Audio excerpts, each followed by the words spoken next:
Spring savings are in the air and at Ross, where they have savings on all the brands you love. From the latest fashion to outdoor decor and even pet supplies, savings are in every aisle. Go to Ross and save 20 to 60% off other retailers' prices on your favorite spring finds. 24 chefs, 24 culinary showdowns for 24 hours straight. Which chef will outcook, outpace, outlast the competition? No chef Escapes the clock. All new 24 and 24, Last Chef Standing, Sunday night at 8. See it first on Food Network. Stream next day on Max. Hello, everybody, and welcome to yet another weekly bonus episode of Optimal Relationships Daily. I'm your host, Greg Audino, but the narrator you'll be hearing today is Justin Malik, the co-founder of the OLD Network and the host of our mother show, Optimal Living Daily. This post from Ira Israel was originally featured on that show, but since we think it also has a lot to do with relationships and would be of interest to you guys, we've chosen to share it here now as well. So without further ado, let's turn it over to Justin for the reading as we optimize your life. Yes is the New No by Ira Israel of iraisrael.com. There's a wonderful sketch in Monty Python Live at the Hollywood Bowl where four Yorkshiremen are trying to best each other regarding who survived the most indigent and treacherous childhood. Douglas Copeland referred to a similar phenomenon that occurs at AA meetings as one-downsmanship. There's a new game in town in relation to busyness. If you observe conversations closely, does it seem as if there is some sort of tacit contest regarding who is busier? For instance, you tell a friend that your day was jam-packed with back-to-back meetings, and she tells you that she had to fly the organ donor helicopter to Santa Ynez and back twice to save two Nobel Prize-winning rocket scientist twin sisters who both needed kidney transplants. And you think you had a busy day? I've noticed a large percentage of belated email responses I receive include the words crazy busy or some derivative thereof in the first two lines. If I were writing in German, crazy busy would already be one word. Of late, I've been on the receiving end of that phrase so many times that I'm certain it'll be included as a single word in the next edition of the OED. Of course, the ultimate manifestation of crazy busy, the emperor's new clothes, is to not receive any response at all. Those non-responses are from people who are so many clicks beyond crazy busy that they're overwhelmed, totally swamped, crushed, inundated. And then when your paths casually cross at yoga or Whole Foods or Starbucks, their faces light up as they rush past you exclaiming, "I know I owe you a call. I've been crazy busy. Let's get together next week." Granted, through many years of studying and traveling, I've met some pretty high-powered human beings. Yet dear few of the people floating around my orbit have full-time 60-hour-per-week desk jobs. Most of them are self-employed freelancers, yoga teachers, artists, writers, filmmakers, musicians, therapists, and other types of rampant do-gooders. If I met someone who worked 17 hours per day, 7 days per week in the Foxconn factory and he said crazy busy, I would understand. If I met someone who was weeks away from finding the cure for leukemia after 20 years in a laboratory and she said crazy busy, I would concur.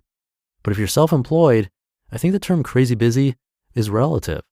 The problem is that busyness has become part of personal identity, how we get our sense of self. 11 years ago, David Brooks wrote of the new bohemian bourgeois class nonchalantly trying to gain social status by besting each other with exotic vacation destinations. Oh, you were in St. Barth's for Christmas? Antigua is so much less sceney. I think that busyness is a new status symbol that people use to measure themselves against other people. When was the last time you heard someone say, "I sat in bed for the last week eating licorice and watching TV," and didn't think he or she must be unwell? Ever hear the phrase, "I want to be a human being, not a human doing"? And this is how yes has become the new no, because many of us have become human doings. Since the invention of multitasking, Descartes' cogito ergo sum could now be translated as, "I'm crazy busy, therefore I am." And we're all so crazy busy that we double book, flake on meetings, cancel at the last minute via email, text important messages that shouldn't be texted, pregnant, driving on freeway now, gotta stop smoking, sucks, we'll call later, and wield caller ID like Luke Skywalker wielding a lightsaber. Swoosh, swoosh. Oh, Joan's calling. Probably just a whinge about her cat's hairball. Make it wait. I'll call her back later. Right now, I'm crazy busy. But when crazy busy becomes your way of being in the world, later too often becomes never. So yes is the new no because people say, yes, let's get together next week, to your face. But after sundry emails and texts trying to schedule a place and time to actually meet, they give up and actual human connection flitters away into the ether. Should I mention personal integrity? Should I mention creating your reality by being your word and showing up when you say you will? I dare not. I dare not. I recall hearing the phrase many years ago, on your deathbed, your inbox will be full, meaning that there are perpetually things to do, things we think need to get checked off our ever-growing checklist. We delude ourselves into believing that texting and emailing allow us more time to get things done. And we delude ourselves into believing that we're really connecting with people through these new media. Sans facial expressions, sans smells, sans body language, sans touch, sans eye contact. Are people living happier and more fulfilling lives since technology has enabled us to do more? Or more precisely, to do more things at the same time and be crazy busy? Or are people increasingly stressed out due to overstimulation, due to being overconnected? Let's not allow yes to be the new no. Let's make an effort to engage in authentic and compassionate communications. Let's not fool ourselves into thinking that interacting on Facebook or Twitter will help us get our emotional needs met. Let's take out our earbuds when we're in a restaurant or a cafe. Let's show up for the human beings in our lives with face-to-face interactions. Let us stop hiding behind our thumbs and fingers. The eyes are the windows to the soul, not the thumbs. So put down your iPhone, put down your BlackBerry, get up from your computer, and make a real connection with a fellow human being today. Because you don't want your tombstone to read, was crazy busy. You want it to read, beloved. You just listened to the post titled, Yes is the New No by Ira Israel of iraisrael.com.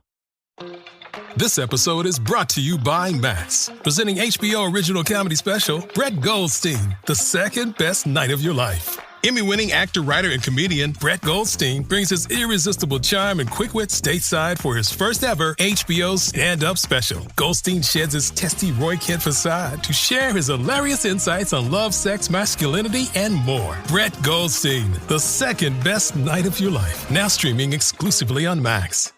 Eczema isn't always obvious, but it's real. And so is the relief from Ebglyss. After an initial dosing phase of 16 weeks, about 4 in 10 people taking Ebglyss achieved itch relief and clear or almost clear skin. And most of those people maintain skin that's still more clear at 1 year with monthly dosing. Ebglyss, lebrikizumab LBKZ, a 250 milligram per 2 milliliter injection, is a prescription medicine used to treat adults and children 12 years of age and older who weigh at least 88 pounds or 40 kilograms with moderate to severe eczema, also called atopic dermatitis, that is not well controlled with prescription therapies used on the skin or topicals, or who cannot use topical therapies. Ebglyss can be used with or without topical corticosteroids. Don't use if you're allergic to Ebglyss. Allergic reactions can occur that can be severe. Eye problems can occur. Tell your doctor if you have new or worsening eye problems. You should not receive a live vaccine when treated with Ebglyss. Before starting Ebglyss, tell your doctor if you have a parasitic infection. Searching for real relief? Ask your doctor about Ebglyss and visit ebglyss.lilly.com or call 1-800-LILY-RX or 1-800-545-5979.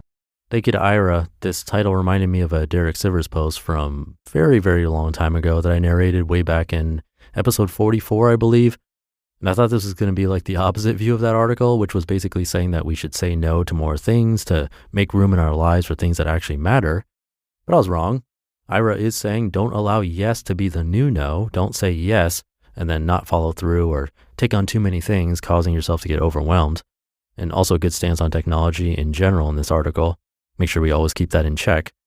But anyway, I don't want to summarize the article. If you want to hear that good one from Derek, that's way back in episode 44. But that'll do it for now. Thank you for listening and being here and for subscribing to the show. Have a great rest of your day, and I'll be back tomorrow as usual, where your optimal life awaits.